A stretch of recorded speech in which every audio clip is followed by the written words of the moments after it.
Pertama-tama, marilah kita panjatkan puji syukur kehadirat Allah Subhanahu wa Ta'ala yang telah memberikan kesempatan untuk kita berkumpul pada hari ini. Sebelumnya, apa kabar nih teman-teman? Baik. Kalau aku bilang selamat pagi, kalian jawab pagi, semangat pagi, oke? Selamat pagi. Alhamdulillah ya, semangat. Udah pada makan?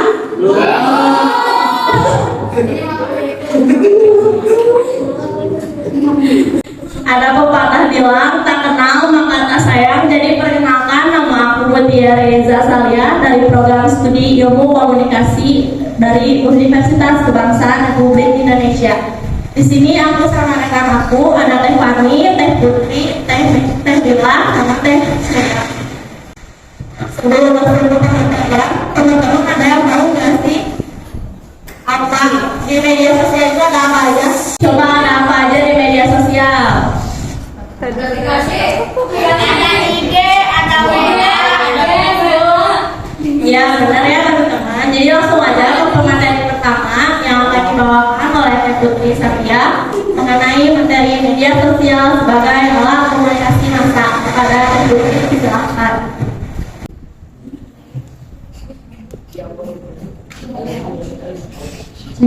Assalamualaikum warahmatullahi wabarakatuh. Waalaikumsalam warahmatullahi wabarakatuh. Untuk kita semua, sebelumnya izinkan aku perkenalkan terlebih dahulu. Perkenalkan, nama aku Putri Sofia dengan NPM 2021 15 10 140. Aku dari mahasiswa studi ilmu komunikasi di Universitas Kebangsaan Republik Indonesia. Jadi aku di sini, aku pengen sedikit informasi mengenai media sosial sebagai alat komunikasi. Kan udah tahu ya media sosial itu apa? Ya tahu. Media sosial adalah suatu sebuah sarana untuk bersosialisasi dengan orang lain secara online, yang memungkinkan bagi kita untuk berinteraksi tanpa dibatasi oleh ruang dan waktu. Nah, peran media sosial ini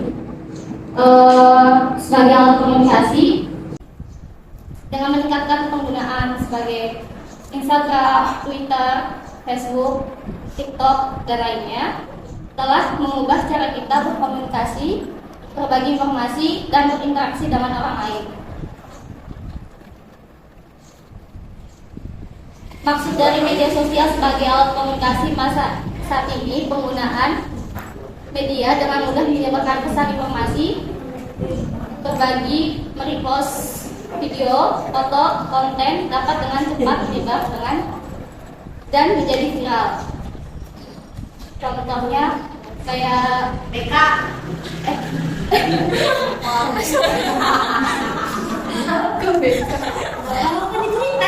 Iya benar. Ya, salah satunya itu ya.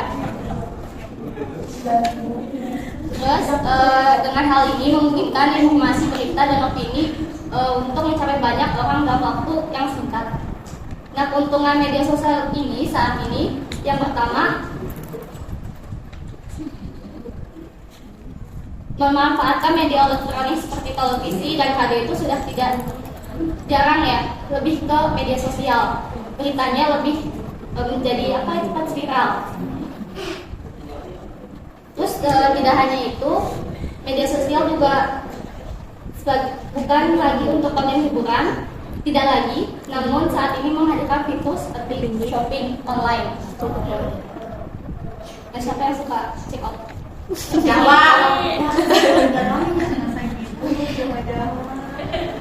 Terus yang ketiga, ada media sosial ini menciptakan ruang untuk pertukaran ide, pendapat, dan memungkinkan orang-orang dengan minat yang sama untuk terhubung dan membentuk komunitas online. Selain itu, ada tantangan penggunaan media sosial. Di sisi lain, selain keuntungan, di sini ada tantangannya dan risiko itu sendiri. Salah satu risiko adalah privasi dan keamanan data. Nah, makanya kita berhati-hati dalam membagi foto atau data kita pribadi, karena itu bisa menyebabkan orang lain melacak data pribadi kita. Selain itu juga ada menjadi sarana penyebaran hoax dan ujaran kebencian, pelecehan, penghinaan yang dapat memicu konflik dan ketegangan sosial. Mungkin aku nggak akan jelasin tentang penyebaran hoax, nanti bakal dilanjut lagi sama materi selanjutnya. Mungkin cukup sekian dari aku penjelasan materi tentang media sosial sebagai alat komunikasi. Ada penutup pantun ya. Nanti jangan dapat.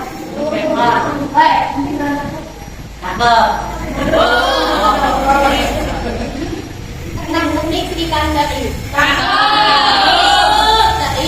ditanam dalam kolam. Karena telah sampai ujung materi, dengan salam. Wassalamualaikum warahmatullahi wabarakatuh.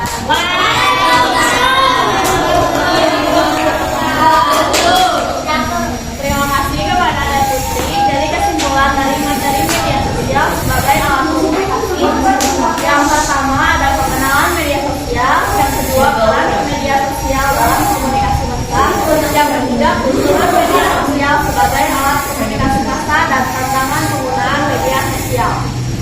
Dilanjut aja teman-teman ke materi kedua, yaitu Teh Lila yang akan membawakan materi mengenali dan menangani hoax atau berita bohong dalam media sosial. Kepada Teh Lila disilahkan.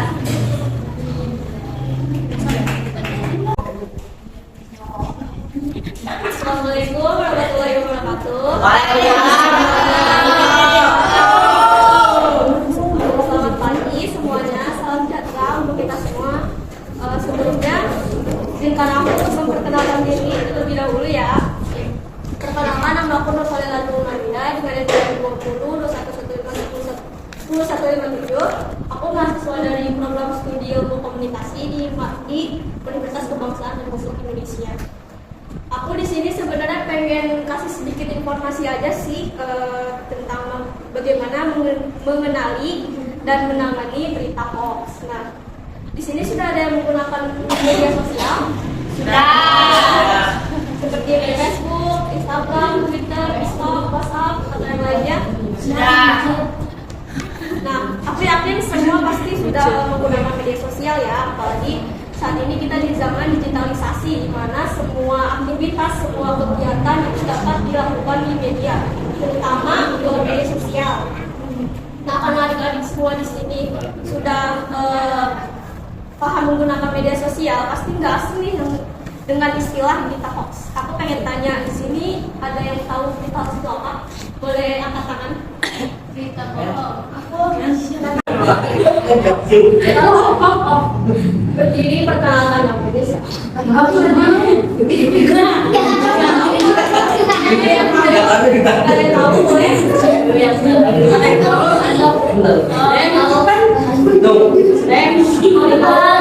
Siapa sih? Ini yang tahu, aku jelasin aja ya. Berita hoax atau berita bohong itu adalah informasi yang sesungguhnya tidak benar, tapi seolah-olah benar adanya. Nah, berita hoax itu beda ya sama kayak rumor atau ilmu yang semu. Berita hoax itu biasanya dibuat dengan tujuan agar masyarakat atau publik merasa tidak nyaman, tidak aman, kebingungan dan merasa gelisah gitu. Nah, biasanya berita hoax ini dibuat oleh oknum yang memiliki tujuan tertentu. Karena sudah dijelaskan definisinya apa, sekarang aku pengen ngejelasin nih bagaimana cara mengenali berita hoax ya, supaya teman-teman bisa waspada. Nah, yang pertama berita hoax biasanya pesan SMS, email, atau dari pesan broadcast hingga pesan WhatsApp ya. Nah, biasanya berita hoax ini diawali sama kata-kata yang sugestif yang bikin kita heboh gitu. Misalkan ada judul berita dengan headline seperti awas virus zombie menyebar di Indonesia, sebarkan berita ini. Nah, itu tuh bikin kita tersugesti untuk menyebarkan kabar itu gitu. Dan yang ketiga, berita hoax ini terdengar mustahil sehingga sering menggunakan penelitian palsu untuk meyakinkan si pembaca bahwa berita ini itu benar-benar berita yang resmi gitu. Padahal itu kan cuma berita yang diubah-ubah oleh oknum gitu. Kayak keempat, berita hoax biasanya muncul lewat pesan berantai. Pasti di sini sering yang pernah gitu dapat pesan teror dakwah dari WhatsApp atau Messenger gitu. Pernah nggak? Nah, Yang kayak misalkan disuruh sebarin lagi pesannya, Iya. gitu. Kalau nggak dapat pesan berantai, informasinya juga kadang palsu gitu, nggak benar. Nah dari situ kita kan karena membaca pesan itu kita menimbulkan rasa takut, gelisah, kebingungan, sehingga kita menyebarkan berita tersebut lagi gitu. Itu nggak termasuk ya berita hoax. Dan yang kelima, kalimat berita hoax ini biasanya menggunakan huruf-huruf kapital dan tanda seru gitu supaya si pembaca ini merasa tersugesti dan heboh sendiri gitu. Nah itu kan cara mengenali berita hoax. Di sini kan ketika sudah mengenali cara berita hoax, otomatis kita harus tahu dong cara menanganinya itu seperti apa. Nah caranya itu yang pertama kita harus hati-hati dengan judul berita yang provokatif dan sensasional. Misalnya kayak langsung menuduh ke pihak tertentu dan isinya pun bisa diambil dari berita resmi. Hanya saja dibawa untuk menimbulkan persepsi sesuai dengan si pembuat si berita tersebut. Yang kedua, dan cermati alamat situsnya. Nah, ketika kita sudah tahu informasi atau berita tersebut, berarti harus mencermati alamat situsnya dari mana sih, apakah itu berasal dari institusi pers yang resmi. Institusi pers yang resmi itu kayak misalkan Kompas, Detik.com, terus kayak Tribun atau yang lainnya gitu kan, atau di media televisi juga ada TV One, Metro TV atau yang lainnya juga gitu. Nah, apabila beritanya ini berasal dari situs yang belum terverifikasi sebagai institusi yang pers yang resmi, itu perlu diragukan ya, karena bisa jadi itu hanya ulah oknum tertentu saja. Nah, yang ketiga, kita bisa memeriksa faktanya terlebih dahulu nih. Setelah kita tahu situsnya itu berasal dari mana, kita harus memeriksa fakta apakah itu bersumber dari institusi yang resmi seperti Polri, Kejaksaan, atau yang lainnya yang mencakup di bidang tersebut. Kalau misalkan berasal dari tokoh politik, ormas, atau pengamat, itu perlu dilakukan ya, karena pada dasarnya berita itu harus memiliki sumber yang berimbang supaya masyarakat dapat menggambarkan secara utuh peristiwa yang sedang diberitakan. Nah, yang keempat ada cek keaslian foto. Pada saat ini kan teknologi sudah sangat canggih ya. Bahkan bukan hanya isi konten berita saja yang bisa dimanipulasi atau bisa diubah-ubah. Jadi foto atau gambar juga bisa diedit gitu, atau foto atau video bisa diedit. Nah, ketika kita mendapat informasi atau berita yang khususnya ada menyertakan foto atau video, kita harus buru-buru nih ngecek itu tuh bener nggak sih, real nggak sih gambarnya gitu. Kita bisa ngecek di Google atau platform lainnya yang menyediakan layanan tersebut. Sampai sini gimana, sudah paham bagaimana mengenali dan menangani berita hoax? Iya, paham. Masya Allah, ada boleh nambahin sedikit gitu informasi mungkin dari aku kurang lengkap atau kurang gimana gitu? Ada?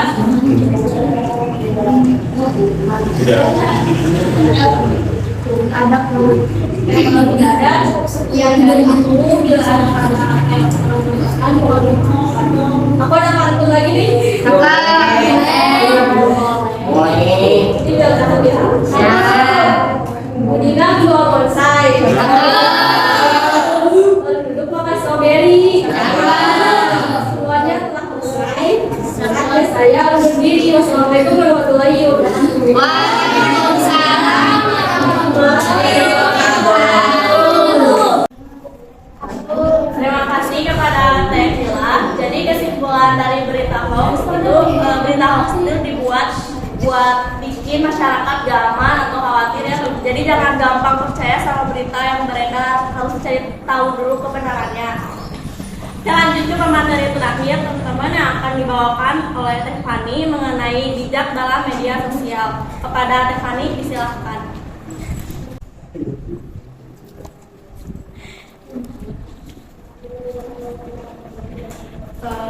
Gimana, masih pada semangat gak?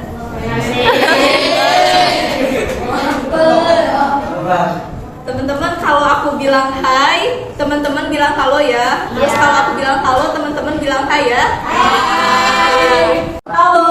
Hai. Halo. Hai. Hai. Hai.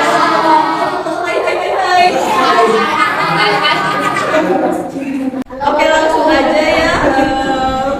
Perkenalan diri lagi gak? Ada yang tahu aku siapa? Tahu. Siapa coba?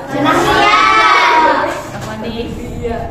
Oke, perkenalkan nama aku Fani Rahmi Latifah dengan NPM 2021 1510020. Nah, di sini aku sama teman-teman aku di Prodi Ilmu Komunikasi, mahasiswa dari Universitas Kebangsaan Republik Indonesia di Bandung ya. Langsung saja, aku di sini akan sedikit nyampein materi bijak dalam menggunakan media sosial. Nah, mungkin teman-teman udah pakai media sosial ya, udah belum? Nah, dalam penggunaan media sosial juga kita wajib bijak gitu dalam menggunakan media sosial ini. Mungkin ada beberapa poin dalam materi kali ini. Yang pertama ada menjunjung tinggi etika dalam berkomunikasi. Nah, meskipun kita tidak bertatap muka secara langsung, dalam bersosial media juga kita perlu beretika. Selanjutnya, selektif dalam menyebarkan informasi. Mungkin tadi Teh Lila udah nyampeinnya tentang berita hoax atau berita bohong.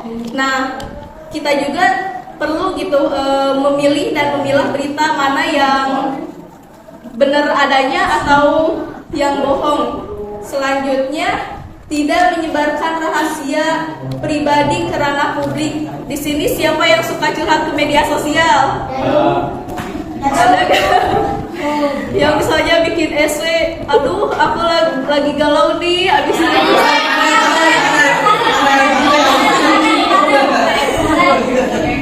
atau nyebarin apa sih? Ada masalah keluarga, broken konten. Nah, itu bukannya jadi solusi ya buat kita, tapi malahan kalau ada yang gak suka sama kita, malahan si itu lagi ini ya, lagi galau. Aku jadi seneng loh lihat dia menderita.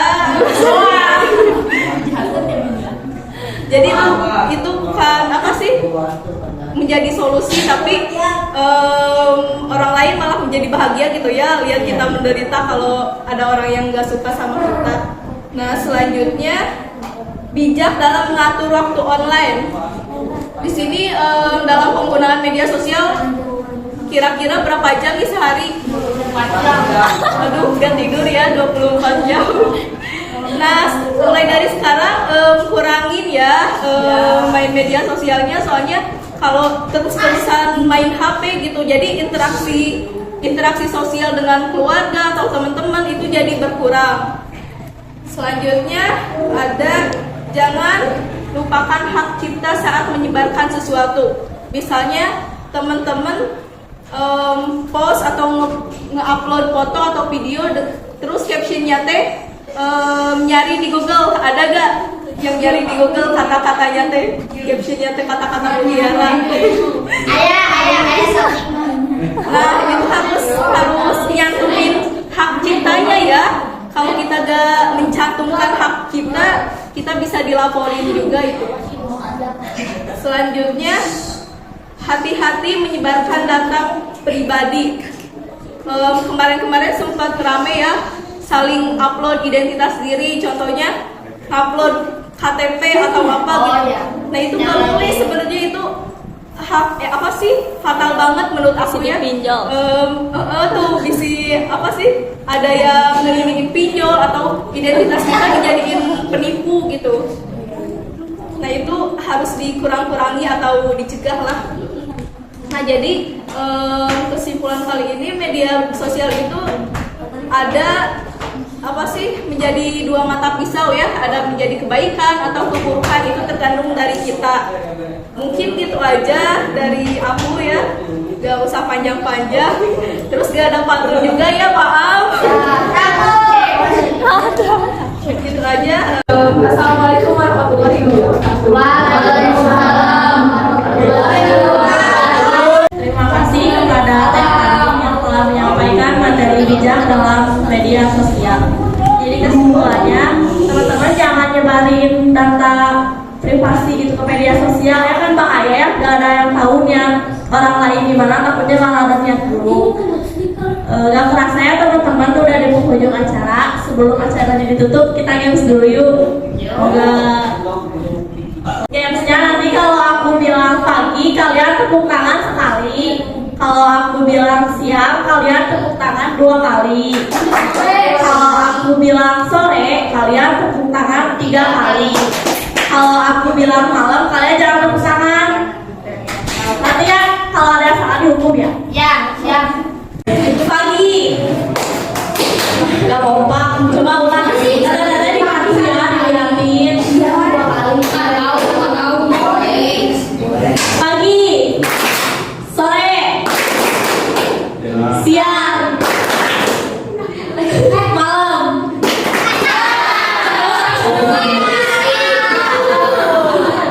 Oke lagi ya, kalau aku bilang pagi, tangan sekali. Kalau malam, pagi, sore, malam.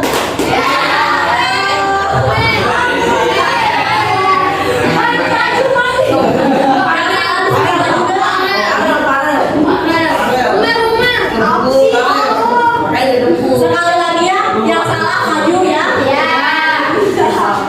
Sore, siang, malam.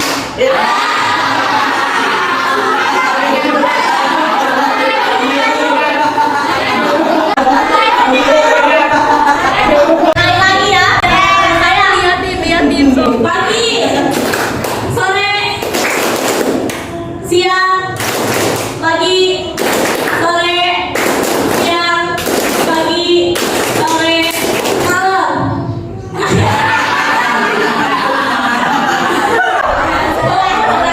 Sekali lagi. Sore, malam.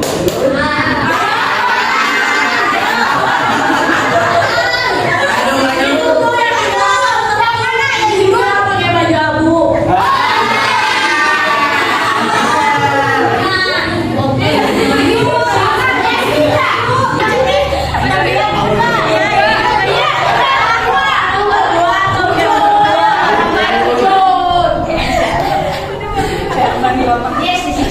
Coba perkenalan dulu ya. Namanya siapa? Kelas berapa? Kelas 6. Namanya siapa? 7. Nabila kelas 9. Diulangi teman-teman enaknya. Nyanyi lagi. Pakai huruf O. Jangan tuh. Satu, dua, tiga.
Sebelum acaranya ditutup, saya dan teman-teman mengucapkan terima kasih banyak kepada Bapak LT 038 dan Karang Taruna 038, terutama Mas Agung yang sudah bersedia untuk menyediakan fasilitas ini.